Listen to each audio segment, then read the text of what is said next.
所有频道的小伙伴们，大家好！今天是2024年12月27号，距离2024年结束还有不到1周的时间了。下周三就是2025年的1月1号了，所以今天我们来一个整个频道的年度总结。咱们先来看数据，今年我们一共创作了，或者说拍摄了369部视频，进行了44次的直播。基本上我的印象中，除了参赛的时候或者有特殊情况的时候，周六的下午都有直播。所以照这么看的话，我们的频道其实超过了日更的频率，因为我每周还有一部会员视频，所以说到现在已经超过了365部。我们这300多部视频加44次直播，在全网获得了超过500万次的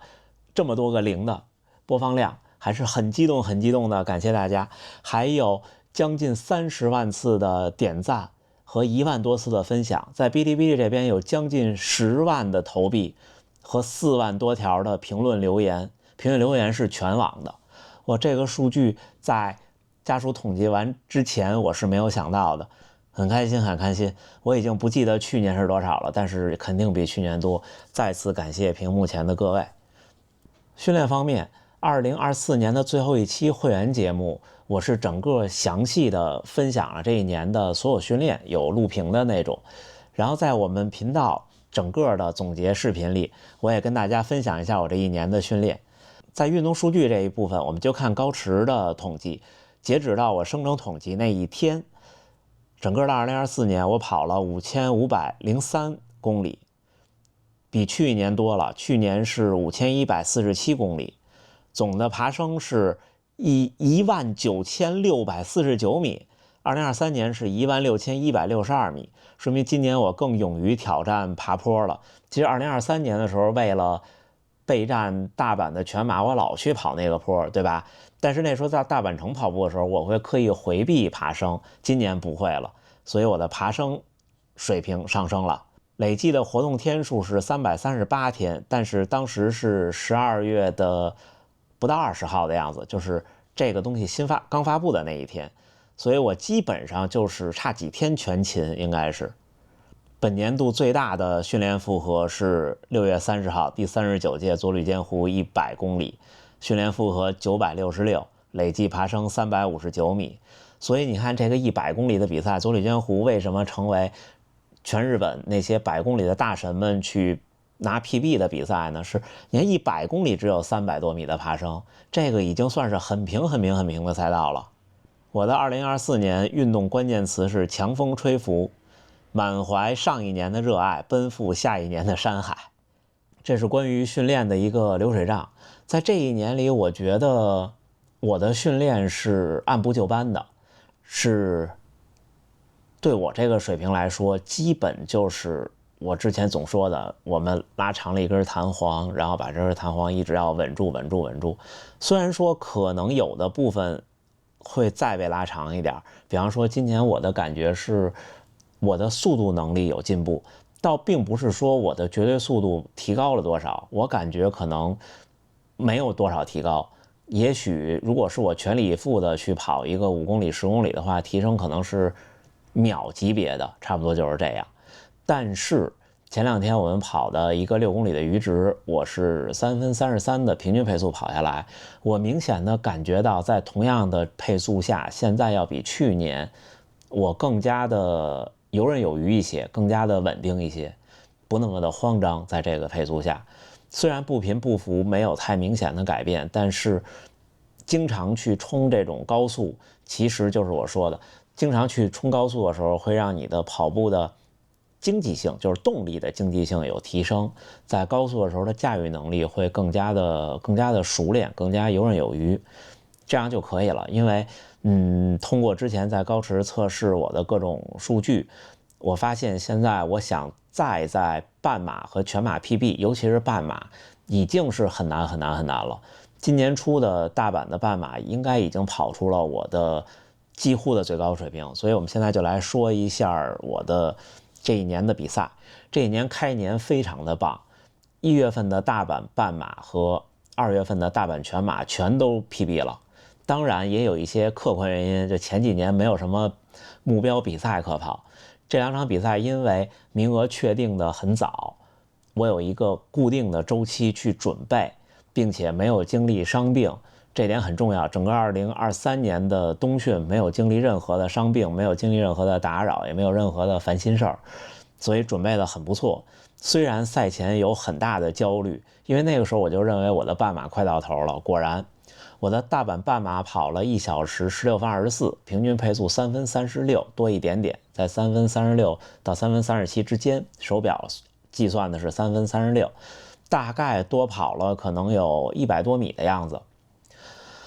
怎么说呢？我的 LTR 在高驰的实验室测得是3分31，高驰的手表给我的是3分32。之后跟高驰的工作人员去看我当时实验室测那个图表的时候，因为它只能1公里的时速1公里时速去增加，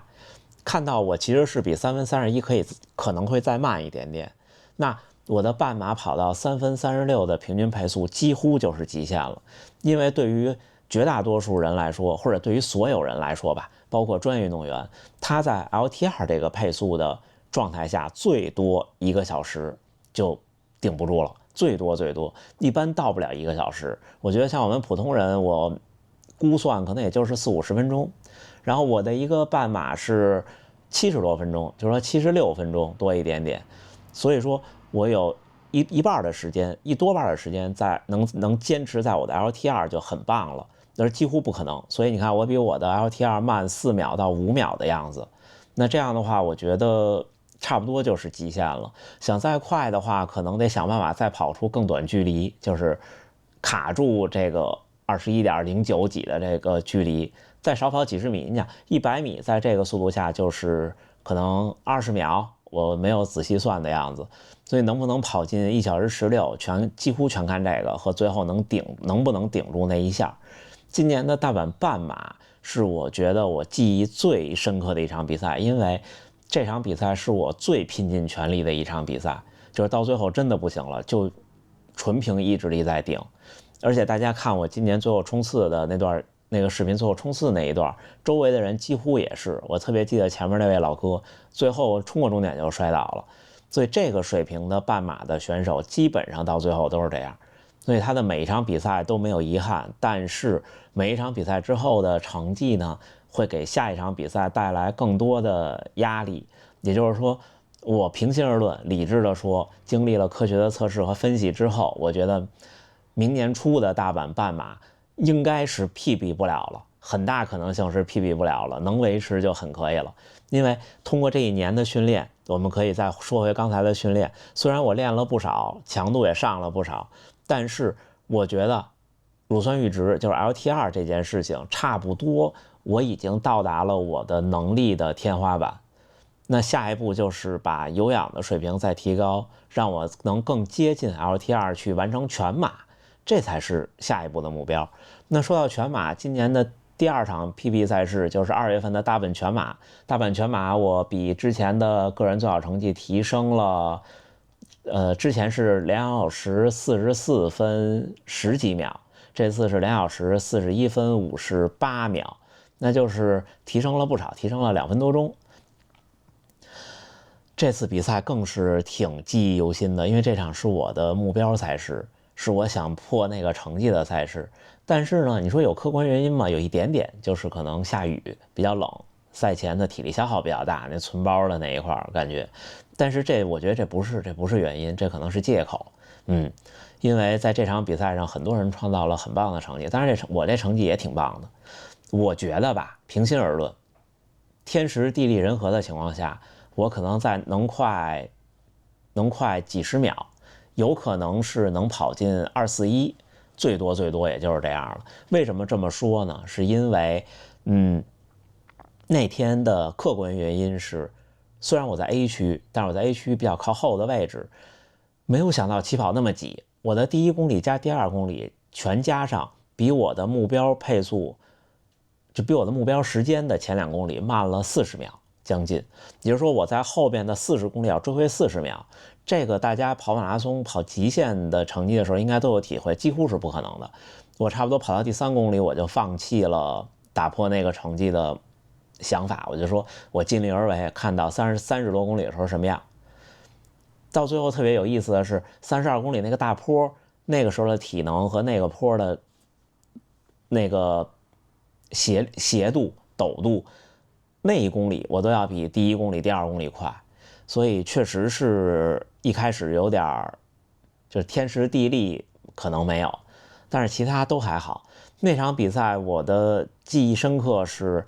到最后40公里的时候，这个在会员视频也提到，一个桥，就是大阪城的北侧那条河的桥，那个桥特别短，是个小拱桥。那个桥下桥的时候，因为比较陡，有抽筋的感觉，大腿后侧。因为当时我就心一慌，开始减速，害怕出问题。从那时候开始，确定进不了那个成绩了，因为最后还差了几十秒，那个时候可能差了1分钟，2公里1分钟本身也追不回来了。所以那场比赛是我记忆犹新的一场比赛。为什么又说到我的训练呢？就是我提升我的有氧能力，让我能在我的马拉松配速下，我的马拉松配速的目标配速是3分45到3分47之间。那我既然我的 LT2 想再上升很难了，那我应该把我的有氧的那个能力再往快的推一些，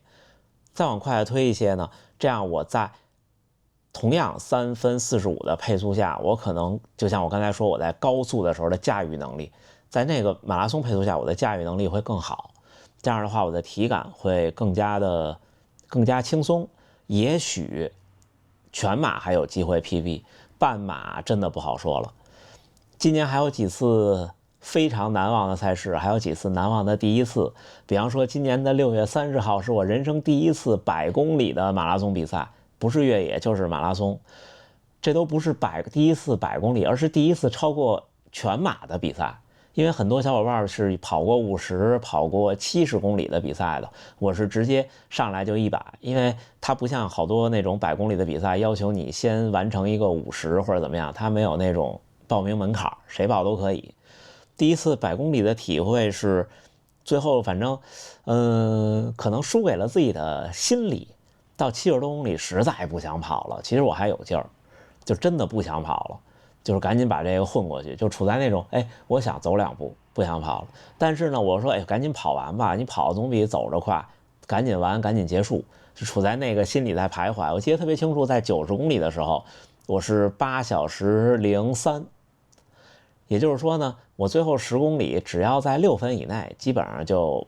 sub 9了。其实sub 9还是挺有意义的，但是其实赛前我的目标是830，就8个半小时。我一想，既然就没到830，就别较劲了，最后我就顺其自然吧。所以最后跑了9小时08，好像是9小时08，但是也挺不错的啦，名次挺靠前的。那场比赛的完赛率好像只有63%，因为太热了，从10几公里就拿那个冰水不停地往身上浇，那场比赛太热了。还有一次比较印象深刻的就是机缘巧合，说到2023年冬训很好，是因为2023年没有任何伤病。而今年比较不幸的是，今年的10月份我经历了一次突然的比较严重的感冒，持续了10多天，后边的上呼吸道的咳嗽这种应激状况大概又持续了3、5天的样子。我在生病的就康复的第一天，正好是今年的东京半程马拉松。今年的东京半程马拉松跟去年不一样，去年是个特殊年，是奥运的选拔，今年没有了，所以出发也在体育场内，回来也在体育场内，天气也不错。本来其实它是我的一个小的目标赛事，我想试试能不能冲击一下好成绩的，但是因为生病就放弃了。但是机缘巧合的是，大家可以看那部节目，在起跑的时候碰到一位在东京生活的频道的观众，就无意中成为了一个司徒，就是 pacer， 带着他跑进了1小时35。我记得最后冲刺的时候特别开心，因为我其实不累，然后同时呢，在1小时35的水平下，我冲刺，我冲到3分20的配速，最后冲过终点，那确实是大家都跑不了那么快，所以那天的体验还是不错。这也是我的人生第一次。其实很多年前我琢磨着什么时候能当个兔子，大家记得我今年在北京半马之前，我还申请过，结果人家没选上我。私兔呢其实更难，因为我其实没什么社交的圈子，真心话。所以这是今年的另一个比较记忆犹新的事情。还有一个就是终于完成了从2017年就想试一试的台北马拉松，这个确实是天时地利人和了，因为很多事情有的时候是需要机缘的，所以很开心，这个事情的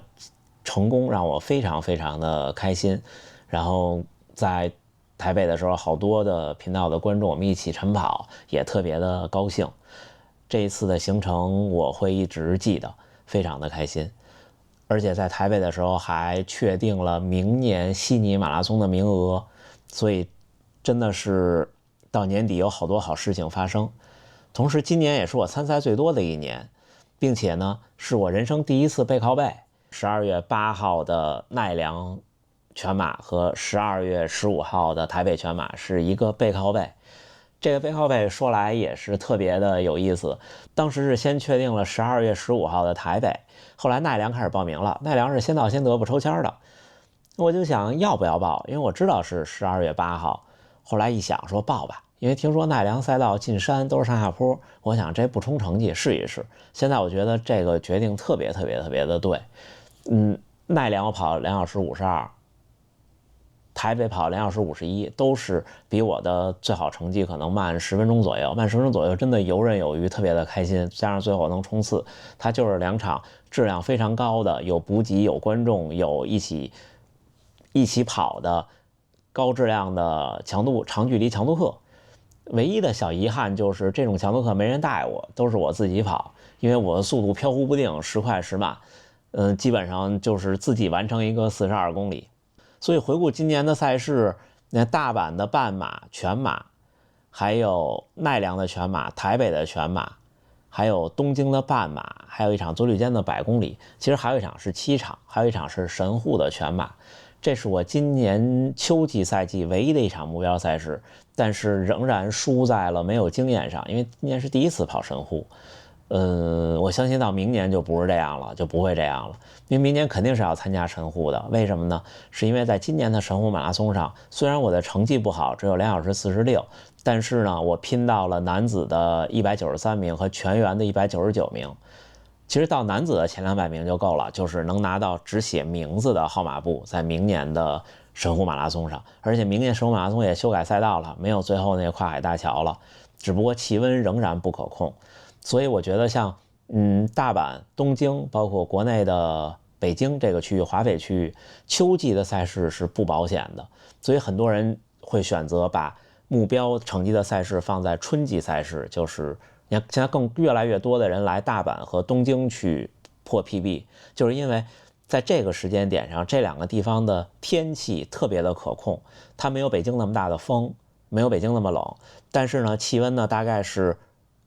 6摄氏度，最多不会超过12摄氏度。像大阪去年下雨是一个很偶然的事件，一般这个季节雨水也不多，尤其是东京几乎不会下雨。马拉松我觉得就跑到精英来看，还是天气比赛道重要。所以春季的赛事天气更可控，秋季的赛事有时候就是你看北马也是有时候冷一年热一年，然后阳光明媚一年，然后阴云密布一年，或者是空气清爽一年，然后要不然就是赶上了污染，就又是一年，对不对？所以真的没办法，秋季的赛事，今年的神户可能失败在了气温上，那天真的太热了，对于冲成绩来说，你吸进去的气最后都觉得是烫的。所以今年是参赛最多的一年，明年应该会比今年多，因为我期望的是能更多的参赛，虽然在这边报名费不便宜，但是我还是会继续努力的。剩下的就是今年一些印象深刻的时刻吧。首先是非常感谢高驰给了能和基普乔格见面的这个机会，那一天非常开心。那一天早晨到达东莞高驰的办公室，先是和很久之前就成为网友的没见过面的高驰的小伙伴见面，聊得很开心。之后呢，和基普乔格的见面、参观工厂，然后交流这些，又是一个非常充实和能让自己以后经常会想起的上午，包括到现在他说的小事物撬动大事物的这个事情还在我心里回荡。我觉得有了这些鼓励，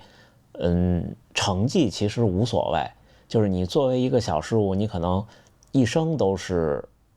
渺小的和创造不了什么惊天动地的东西，也可能我们真的像我去年时候说的，会迎来人生的最后一场 PB。但是呢，你坚持做一件事情，其实就是对自己内心最大的鼓励。然后同时就是今年我们这么多次，无论是在大阪城，还是年初的时候回北京过春节，在故宫、在朝阳公园、在奥森，还是这次去台北，我们在福和桥下，或者是后几天在淡水河畔遇到的这么多频道的观众，还有从澳洲来、从加拿大来、从北美来、从美国来、从欧洲来大阪旅行咱们频道的观众，还有在日本生活的，我还记得有一位在福冈做博士研究，这些观众们，有很多观众我都记住了他们，比方说在神户马拉松赛道上的一位跟我打过招呼的观众，之前在大阪城见面，他说见完我以后回去就要动一个手术，是消化系统方面的，特别瘦那位观众，这些我都记得。还有在台北马拉松碰到那位先生，我说有一天大雨，他在大阪城跑8个1公里，那是我们第2次见面。他是一位教师，总是在暑假的时候出现在大阪城，我们见过2次，这些我其实都记得。我虽然有的时候是脸盲加有的时候会记不住名字，这是我的缺陷，因为我确实生活中的社交太少了，我没有这方面的锻炼。但是呢，我见过的我都会记得他跟我分享的他的，比方说最好成绩，或者一些他难忘的事情，或者说的一些当时聊到的一些有意思的东西，我都会记得。行吧，这就是我们这个频道1年的总结，流水账式的总结。明年的展望呢，我觉得我会把训练重点多放在去提升我的有氧能力，平时呢多增加一些对我来说卡住有氧上限，就是快的那一部分的配速的中长距离的训练就好。然后在速度方面呢，可能在周3再把强度往上顶一顶，再努力去顶一顶，因为有的时候吧，大家一起跑的时候会有些不好意思，一般都是到后边再加速或者怎么样。然后我想的是，既然有一个明确的目标，比方说像又说到前2天这个6公里阈值3分33，3分33就是那个成绩，马拉松成绩对应的你应该有的阈值。虽然现在还不能很游刃有余，但是如果我想那个3分33如果能游刃有余，不是6公里而是14公里的话，我觉得我的信心会更加的多一些。然后同时就是关于频道的内容，回到我们频道的初衷吧。我们频道其实经历了这么几年，一开始有这个日更的节目是因为冬天的北京，深秋的北京，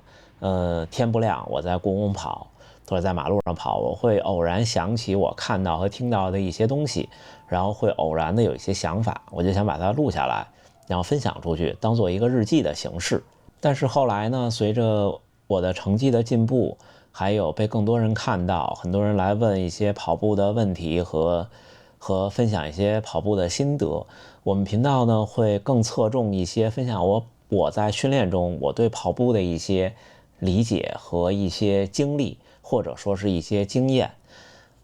到明年呢，我想可能再回归更多的是我的想法。当然了，关于跑步的这些我的不成熟的经验和经历也会继续跟大家分享。这个我还没有一个很明确的思路，所以呢，如果大家有什么好的意见建议，咱们就评论或者弹幕怎么样？然后就是如果来大阪玩，想一起跑步，你就提前联系我，我其实都会看，只不过有的时候确实是评论跟私信太多了，回不过来。然后我们全网的主页都有我的联系邮箱，如果有品牌想投喂，就给我发邮件，好吗？我其实是很 open 的。